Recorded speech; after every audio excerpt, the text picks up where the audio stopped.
Добрый вечер. Сегодня 18 февраля, четверг. Это 722-й день аннексии Крыма. Время новостей. Сегодня в Турции прогремел второй за сутки взрыв. Трагедия произошла в провинции Диарбакыр при прохождении военной колонны. Об этом сообщает CNN Тюрк со ссылкой на правоохранительные органы. Reuters сообщает, что в результате взрыва погибли 7 человек. Все они были военными. По предварительной версии, на шоссе взорвались мины, которые были приведены в действие с помощью дистанционного управления террористами. А вчера в результате взрыва в Анкаре погибли 28 человек, более 60 ранены. Взрыв произошел рядом со зданиями военных учреждений, парламента и правительства Турции. Я проїхав лише за 20 секунд до вибуху. Я був за 300 метрів. Був величезний вибух, і я побачив спалах. Потім, знаєте, такий гучний звук. Не знаю, як я вдарився головою об люк своєї автівки. Почалася паніка. Це справді шок. Ще 20 секунд, і я був би мертвий. Я досі тремчу. Я не можу повірити, що таке сталося у моєму районі. Премьер-министр Турции Ахмед Давутоглу возложил ответственность за взрыв в Анкаре на боевиков из группировки «Рабочая партия Курдистана», а также на сирийских курдских боевиков. Я не скажу вам зараз, звідки прийшли нападники і як усе було організовано, але ми про все знаємо і поділимося цією інформацією з усіма країнами. Я віддав наказ МЗС Туреччини, аби сьогодні всі документи, пов'язані з нападом, були надіслані нашим партнерам, передусім 5 постійним членам Ради безпеки ООН. Ми продемонструємо ці дані тим, хто не вважає Сирійський демократичний союз терористичною організацією, і розраховуємо на їхню солідарність з нами.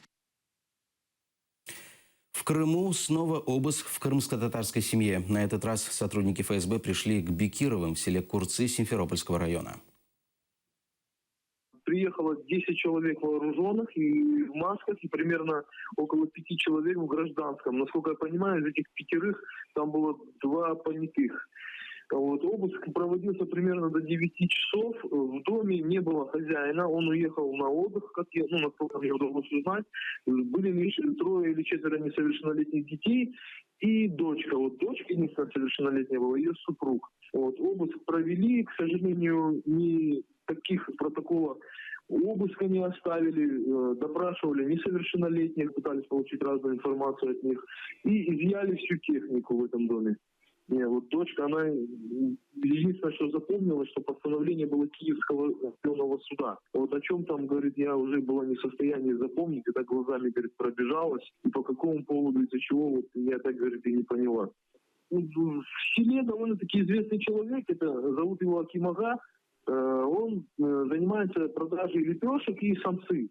Вот, они все там соблюдающие, там дочки у него, жена, все укрыты, то есть это семья соблюдающих мусульман, так скажем, да, чтобы было понятно всем. Вот, я думаю, это вот весь становится этот обыск в один ряд с теми, которые проводились до этого. Ялты, и Валушки, и Бахчисараи. Хозяева уехали по делам за пределы Крыма, и, по словам очевидцев, теперь супруги боятся вернуться домой, опасаясь ареста. Прокуратура Крыма при Генпрокуратуре Украины отреагировала на сегодняшний обыск, а также открыла уголовные производства по обыскам крымчан 11-12 февраля. Також зареєстровано кримінальне провадження щодо незаконного проведення обшуку в будинку Акіма Бекірова. Це в селі Курці Сімферопольського району. Розпочато досудове розслідування. Генеральною прокуратурою буде визначена підслідність цьому кримінальному провадженню. На сьогоднішній момент органами прокуратури Криму порушено 28 кримінальних проваджень за результатами обшуків, які проведені так званими правоохоронцями Російської Федерації на півострові Крим, які мали місце 11-12 числа. За кожним фактом порушено кримінальне провадження. Це що стосується незаконного проведення обшуку, проникнення в житло, а також незаконного позбавлення і обмеження волі громадян України. Безпосередньо, якщо буде територія вже звільнена від анексії, люди обов'язково понесуть кримінальну відповідальність. Верховная Рада поддержала план президента Петра Порошенко по деоккупации Крыма. Нардепы приняли обращение к парламентам стран мира, парламентских ассамблей, международных организаций с просьбой осудить агрессию России против нашей страны. Парламент требует от России немедленно освободить оккупированный полуостров и захваченную часть Донбасса. Документ поддержали 236 депутатов. Они считают, надо освободить политических заключенных, жителей Крыма.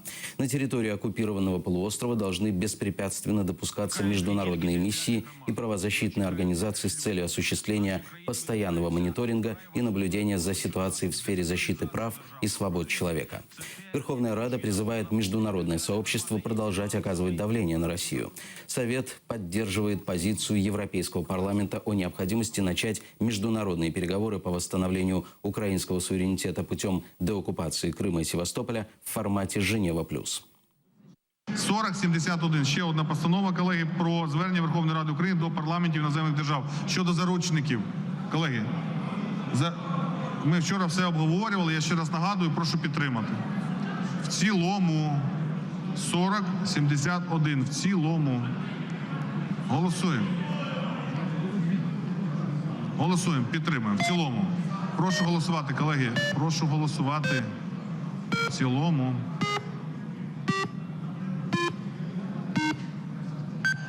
239. Рішення ухвалено, шановні колеги. Россия никогда не оставляла намерений вернуть Украину под свой контроль. Вопрос был только когда и каким образом. Об этом сегодня заявил директор Национального института стратегических исследований Владимир Горбулин, представляя материалы исследования «Крым. Война. Предпосылки российской агрессии». По его мнению, стратегия захвата менялась только от намерения захватывать Украину полностью или частями. А приход к власти Виктора Януковича развязал россиянам руки, ведь именно его министры обороны, внутренних дел и СБУ фактически демонтировали украинский суверенитет. А непосредственную подготовку к аннексии Крыма Кремль начал летом 2013 года, уверен эксперт. Именно в это время на полуострове началась консолидация пророссийских сил, создавались условия для оккупации, активизировалась российская разведка. Нинішня агресія Росії проти України не є випадковістю. Це закономірний етап політики імперського реваншу, яка здійснюється сусідньою державою впродовж чверті століття, з перших днів незалежності Російської Федерації. І роль суб'єктивного чинника в особі президента Путіна не слід перебільшувати. За Путіним стоїть корпорація чекістів-імперців, а за ними інтереси російського капіталу, що паразитує на природних багатствах країни. А далі за ними ще десятки мільйонів глядачів російського телебачення, отруєних великодержавними мареннями і зневагою до молодших братів. А тем временем Москва превращает Крым из туристической зоны в военную базу. Руководитель аппарата службы безопасности Украины Александр Ткачук заявил, что Россия перебросила на территорию оккупированного Крыма 10 самолетов Ил-76 вооруженных сил Российской Федерации с амуницией и военной техникой, 14 вертолетов и одну батальонно-тактическую группу. При этом представитель спецслужбы напомнил, что недавно Россия проводила учения у границы с Украиной. Окупованого півострову Крим прибуло 10 літаків Іл-76 Збройних сил Російської Федерації з амуніцією та військовою технікою, а також 14 гелікоптерів. А також прибула додатково ще одна батальйонно-тактична група. Фактично, це ще раз підтверджує те, що півострів з туристичного перетворився фактично на воєнну базу російських військ. Крымским татарам массово отправляют повестки в армию. Несколько недель назад в аннексированном Крыму российская администрация начала волну мобилизации. Повестки получают даже те, кто уже в непризывном возрасте и имеют нескольких детей. В этих случаях ссылаются на статью о воинской обязанности и военной службе. Зачем Россия стягивает войска на полуостров и направляет повестки крымчанам? Журналисты «Радио Свобода» поинтересовались у жителей Москвы, как они относятся к милитаризации Крыма и стоит ли это делать. Зачем Россия проводит милитаризацию Крыма?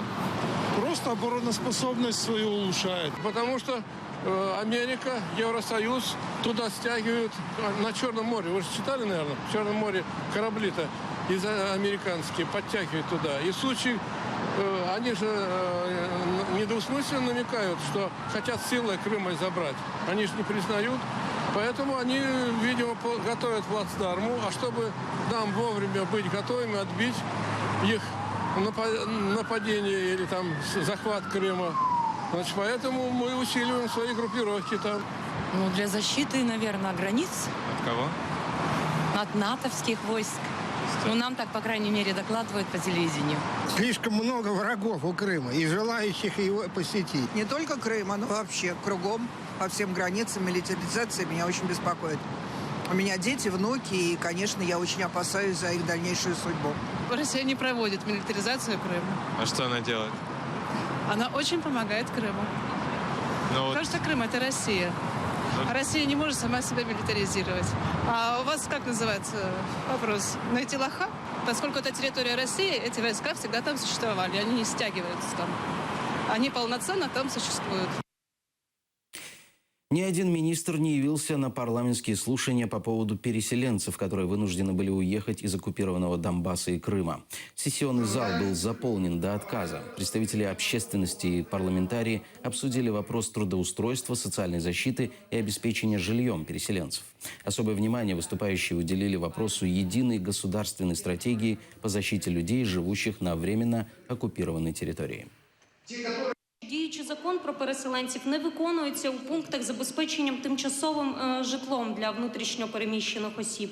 Не реалізовується закон щодо надання пільг, освітніх пільг для оплати проживання в гуртожитках, для оплати житла студентами. Не було б великої кількості проблем, якби держава сформувала стратегію по відношенню до переселенців.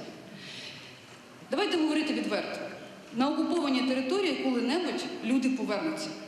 Але давайте говорити відверто. Це справа не одного року, і не 2, і не 5. Тому що на сьогоднішній день не тільки зруйновані будинки, зруйнована інфраструктура. Як тільки був звільнений Слов'янськ, я була спочатку в Слов'янську, а потім говорила з переселенцями, які на той момент були в Харкові. І мені переселенці говорили, ми не готові повертатись до Слов'янську, хоча б тому, що немає лікарень, немає поліклінік, немає шкіл, немає дитячих садочків. Як туди повертатись? К другим новостям. Жители Керчи возмущены счетами за отопление. Люди требуют от коммунальщиков снизить плату. Говорят, в этом месяце счета вдвое больше, а заработная плата та же. Жалуются на состояние теплосети и фальсификации со стороны руководства Крымтеплокоммунэнерго. Декабрь. Я заплатила за потребленное тепло 900 рублей. В январе я заплатила за потребленное тепло 1800 рублей. В связи с этим наша претензия заключена в одном единственном вопросе. За чей счет банкет, господа? И на сегодняшний день мы хотим задать вопрос господам руководителям. Почему, на каком основании они не видят проблему, которая находится у них под носом?